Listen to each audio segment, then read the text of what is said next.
Most of my favorite characters are eccentric.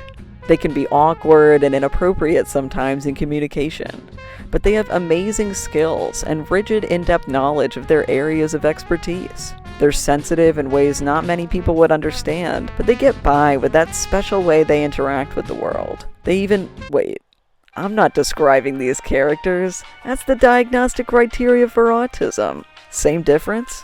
They're also my autism headcanons, the subject of today's essay. Headcanons are one of the fundamental ways fans express their love of their favorite fictional characters, and they can come in a variety of types, sizes, and popularities.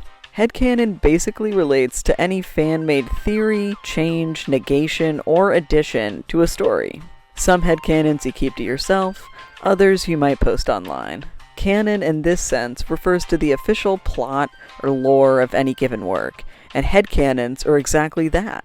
Canon in your head. If enough people agree with or believe in that headcanon, it might be unofficially indoctrinated into the fanon, aka fan canon. Headcanons can be changes to the plot, like Rory being the master, jokes and memes, like the Twilight wig theory. So important, I've never addressed this. Vampire hair in the Twilight universe does not grow. If that hair gets ripped out in a fight, there's gonna be a bald spot. And that's why oh my God, it's hair. And that's why it's so annoying that their hair changes in every movie, right? Like the hair shouldn't be able to grow. But the theory that I love is that it's not the actors wearing the wigs, it's the Cullens wearing the wig.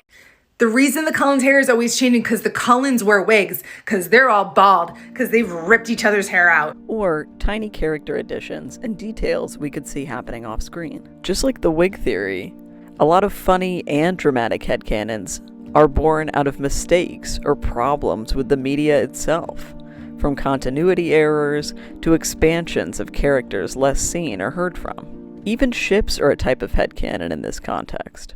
But today, we're going to talk about a very specific type of headcanons, headcanoning characters as pertaining to different identity groups, which generally fall into the categories of queerness, gender, race, and disability or neurodivergency. But there are certainly headcanons out there about characters' religions, weight, etc. As we'll see, these two can take on a variety of qualities, from memes and quick tweets to well-thought-out analyses and detailed fan art. The other term we have to add to our glossary before we begin is subtext. What is subtext, specifically in the terms of queer identities portrayed on screen?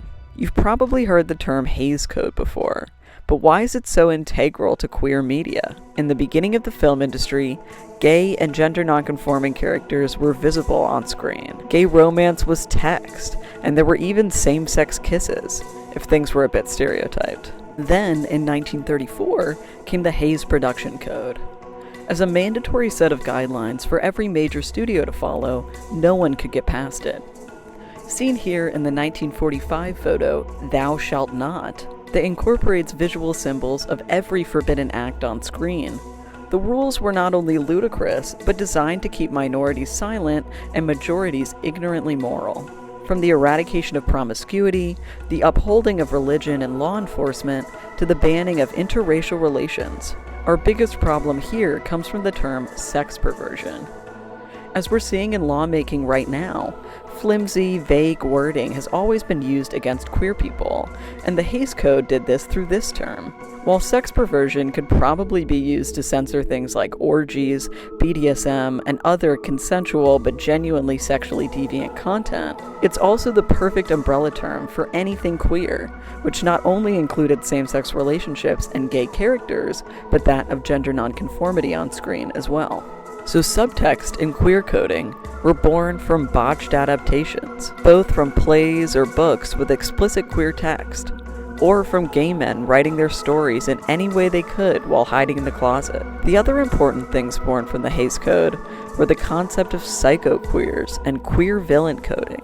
In order to explicitly portray gays on screen morally, writers had to include them as villains, evil, predatory, or otherwise mentally ill, and this trope is stuck, even since the Hays Code was uplifted in 1968. It's been burned into our cultural consciousness, and gay villains are just a part of film now. We've had self-hating suicidal gays, the trope of barrier gays, trans women played by cis actors for accolades, and Despite the new queer cinema in the underground of the 90s, we had more stereotyped, sanitized, and Disneyfied characters in the 90s mainstream. Finally, we're beginning to see some normalized queer representation in Hollywood. But what's done is done. And because coding is ingrained in both the creator and the consumer, we find a new problem arising in our cultural consciousness: queerbaiting. Homoerotic subtext? You mean the text? Oh, they who care about each other more than they've ever cared for anyone else before, are perfect for each other, feel their most natural self when they're around the other person? Yeah, that's what soulmates are. Queerbaiting is the practice of implying non-heterosexual relationships or attraction in a TV show, for example, to engage or attract an LGBTQ audience or otherwise generate interest without ever actually depicting such relationships or sexual interactions. Fundamentally, I like to think of queerbaiting like this. If two characters and two actors have chemistry and a narrative reason for a romantic plotline, would they do it if they were straight? If they would, pretty good chance it's queerbaiting. Queerbaiting is when creators play both sides, creating a subtextual will they, won't they queer fans can pick up on, and homophobic fans can't. No fans are alienated, supposedly, and ratings stay high. Why so many close male relationships in fiction are read as gay is because the writers forget to make the women characters too. So in Lord of the Rings, Sam marries Rosie Cotton, and that's great for Sam and all, but Rosie Cotton isn't a character. You could take her name entirely out and just replace it with Sam's wife and it wouldn't affect the story at all. I think of relationships like Frodo and Sam, or Kirk and Spock, or Harry and Draco, where they technically do have romantic love interests that are women, but those relationships don't get as fleshed out as the relationship that they have with each other. The writers are just going through the motions of making their characters heterosexual, not actually writing a heterosexual love story. And then the character themselves appears to queer people as just going through the motions of heterosexuality, because that is how the writer has written them. So if you don't want two close males to seem gay in fiction, you should remember to actually give them women to have relationships with. Real women, not just props. I think the two examples that come to most Tumblr survivors' minds are Destiel from Supernatural and John Locke from Sherlock. While Destiel was canonized, it was done so in the most half-assed, weird, and fake way, which to a lot of fans was the final nail in the coffin of years of playing with the audience. Not only just with Dean's relationship with Cass, but joking about Dean's sexuality in general. Let me guess, you guys are here antiquing? How'd you know? Well, you just look the type. What do you mean that we look the type? Let me guess. Antiquers? Of course, the most troubling question is, why do these people assume we're gay? Oh, you're kind of butch. Probably think you're overcompensating. And on Sherlock, even Mark Gatiss, a gay man himself, signed off on lines that use being gay as a joke. Do you have a boyfriend? Which is fine, by the way. I know it's fine. We're not a couple. Yes, you are. You ripping my clothes off in a darkened swimming pool, people might talk. What's his name? It's a woman. A woman? Yes, of course it's a woman. Sherlock was not my boyfriend. Live and let live. That's my motto. Listen to me. I am not gay. And not in a way that further built either a queer or platonic relationship between the two characters. Which was even worse when they explicitly mocked fans for engaging with their content through the character of Anderson in Season 3 and his group of Sherlock theorists. But now that we've got all that out of the way, let's begin. I think the majority of the time people headcanon characters like this, it's because they relate to subtext people in the majority can't see. They're just things that pop out to a person who's had lived experience being something. As we've already seen with the queer subtext, this ends up being glaringly intentional. Either in order to play both sides, or because it was still unsafe or taboo to be openly queer on film. But that doesn't mean subtext has to be intentional for it to feel real, and that's where headcanons come in. I've never been and never will be any other race but white, but I'm trans, gay, and autistic, and I know what that's like better than a cishet or neurotypical person. Especially because I'm alone with myself. I'm part of communities that are only available to other people like me. And when you're part of a minority group, you begin to notice commonalities in presentation, behavior, speech. That's why when I, or anybody else, sees a character that looks or acts like me, It's a logical step to assume they might share a part of my identity. Personally, it's much easier and more fun to headcanon characters as autistic or gay, as it's just kind of hard for me to put a trans label on a cis body, if that makes sense. For me, it's a physical thing, in the same way people headcanon anthropomorphic or anime characters as different races, whereas that's much more rare when it comes to characters played by someone in a live-action work. In the same way that gay actors can play straight, and Italian and Jewish actors are constantly swapping parts, but it's rightfully frowned upon to play a character of a different race now. I think we're getting to a place where that's true of cis actors playing trans roles as well. And so I don't see a point in attributing that label onto a body that will never be like mine. But that's just me. There are some headcanons it feels like only the people pertaining to that identity group should make. Like, for autistic people ourselves, we headcanon a lot of robots to be autistic, like Data, C-3PO, and Connor from Detroit Become Human. But it might feel condescending or even offensive for neurotypicals to hold those same beliefs, as we came to the same conclusion from different means. For autistic people, we saw our own lived experiences, thoughts, and feelings portrayed in them. I have found that humans often use small talk during awkward moments. Therefore, I've written a new subroutine for that purpose. Your meal contains 1.4 times the recommended daily intake of calories and twice the cholesterol level. You shouldn't eat that. Everybody's got to die of something. I don't want to alarm you, Lieutenant, but I think your friends are engaged in illegal activities. Well, everybody does what they have to get by. As long as they're not hurting anybody, I don't bother them. I've written my next poem in honor of my cat. While it can be ego-bruising... But, Counselor, I do not have an ego. A loss can be disheartening. But, Counselor, I do not have a... Data. As a matter of fact, I find it oddly amusing. You are disrupting my ability to work. Whereas an uneducated neurotypical might see an android like Data and go, logical, socially awkward, really smart in a weird nerdy way, autism. Or, who am I kidding, they'd probably say he has Asperger's. But you see the difference? I bet that's the same throughout other marginalized groups I couldn't speak to, and I'd love to hear your examples of phenomena like this in the comments.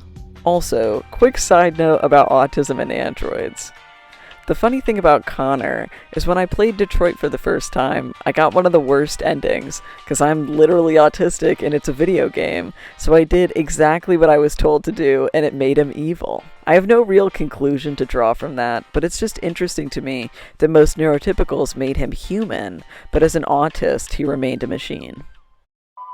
When things get a little outlandish to me is when people start headcanoning everybody as something with no prior evidence. Like, the first thing that comes to mind is the time that I saw someone call Asuka and Misato gay, like... Then no one would ever give you a hard time? Do that for me? Sure. You keep the creepy guys away from me. And when people just circulate between the straightest, most cis, cookie-cutter, Wonder Bread white boys and flood them with, you're gay and trans and bi and blah! Like I said before, I find it inherently odd to attribute the trans label to a cis body, but it's even more odd to me when it's coming from trans people who are gender deviant, non-binary, or are more comfortable living in their trans body than the average dysphoric person. Why, if your views are so radical, do you feel the need to ascribe these labels on men that seemingly adhere to a lot of cis, masculine norms? Is it shitty to say it feels like projection or a need for external cis male validation, even so abstractly as coming from their love of a fictional character? And if not completely unfounded, a recent trend I've seen growing, at least on TikTok, is exploiting the stereotypes of your identity to headcanon characters. The biggest thing like this to me is height and transness. We all woke up one day and decided small man, big woman is always a T for T couple, and I just don't really agree. Like, I've grown to appreciate trans mask Jessie. Kangaman, half kangaroo. So that makes Kangaman a she. You know that, right? Only female kangaroos have pouches. Yeah, I know. But, it's definitely a dude. They all look like you. What? But I still don't get the T for T with him and Jane, because it's really just the height. Why do we look to the most base physical characteristics, and ones that aren't even always true, to forge a new path for our identities? Maybe it's because we're just fucking starved for representation. You think if any of us saw trans mask, autistic, black, queer, etc. rep, we'd do this all the time? Like, yeah, for some people maybe, but obviously it comes from a lack of any representation at all, or a lack of adequate, relatable, non-offensive, and/or positive representation. If the only stories about people like you are about your pain, you might want people who aren't defined that way to be identified with you too. And who would want to identify with a caricature of their identity created by someone from the majority? Take black headcanons of Psyche K and other main characters in the show, as the actual black representation in the show is literally so racist, it's terrifying. If you're part of the transmasculine community, you've probably heard of the 10 films depicting trans men. While it's not 10 anymore, there are still very few, and overall, transmasculine characters only comprised of 15% of all transgender characters. Trans men are cursed with invisibility, which is a topic for a whole other video. But the way that comes up in media is the fact that most, and the seemingly default trans representation, is trans women. Of course, it's rarely decent rep, and is often a cis man in drag, either being played for the butt of the joke or to showcase a trans woman's pain. But their curse of visibility can also be a gift. I can name probably 5 times the trans women actresses, directors, or musicians who've given the trans community really decent representation than I could trans men, despite the fact that there's generally an even split between trans feminine and trans masculine people. Television has given the transgender community the most representation out of any form of media. Yet, even here, of the 153 occurrences of transgender characters, only 19% were portrayals of transmasculine people. I remember being so excited to find out the OA has a trans man character played by Ian Alexander. And then a few years later, found out there was a trans man character in The Last of Us 2, also played by Ian Alexander. I bring this up to highlight the sheer lack of representation we have as an identity group. And even when we are represented, it's less likely by a trans actor, and even less likely with trans people behind the camera. But even for identity groups with lots of representation, that negative rep can seep into our interpretations of our identities today. The largest example of which for me is the Hays Code "you can be gay as long as you're evil" thing, which led to a variety of queer-coded villains, which is spun all the way around back to queer people seeing straight or sexually ambiguous villains and headcanoning them as gay. Is it reclaiming it, or is it internalizing something old and wrong? Sometimes people even need it so bad they project it onto real-life people. To me, it's fundamentally about semantics and respect, rather than anything else. And like the rest of this, we all have different rules and lines we don't want to cross, but I see it like this. Any speculation should be preceded with an "I think" rather than a "they are." And better yet, just describe why without putting the label on it. Like, there's a big difference between David Lynch is autistic, I think David Lynch is autistic, or David Lynch's eccentric voice, deep rigid interests, and odd manner of socializing are similar to that of autistic traits. And this can be more complex when it comes to queer identity, as language is constantly changing. The culture around queerness has been around longer than culture around disability, so there's a much larger glossary of terms relating to queerness. Tangentially related is the shipping thing. I'll be honest, I've had my fair share of 2012 to 2015 fan, Farrard, and ride-in days, but the older I get, especially when it comes to Dan and Phil, I better understand the disturbing implication of not only speculating on someone's sexuality, but deciding it for ourselves and exploiting it. This can even be true of real public relationships like Jelena or Bradgelina, and I've personally never seen anyone be anything but disturbed or embarrassed when it came to non-safe for work fan art of them with a partner, bandmate, or friend. Last note is something that I rarely see but think is so weird. People just headcanoning little things about real people. Like just fucking randomly making little shit up about real people and posting it online. Just stop. So what now? What's the next step? for both fan culture and for the people who create the works fans love to speculate about. I think the major takeaway here is, give us some representation. There's been a huge push towards diversity of all kinds, both in front of and behind the camera in the last few years, and I'm hopeful it'll continue to be so. We as marginalized people need to continue to create, as well as support the creatives in our communities, whether locally or on the internet. Look for film festivals, art galleries, or even video essays and playlists to find and support artists that represent you. It's especially important in these times where censorship is a real national issue. As for creatives and the people working behind the scenes to make the works fans love so much, continue to represent all types of people and all types of stories in ways that are true to their identity. And make sure to ask for help if you need it. I know the practice of sensitivity reading has become much more of a mainstay in the literary world as of late, but getting input from the people you're representing is important, no matter what medium you're in. Think Victor in Umbrella Academy versus this shit with Elle Fanning. And one of the coolest ways you can find and utilize audience input is by, drumroll please, canonizing headcanons.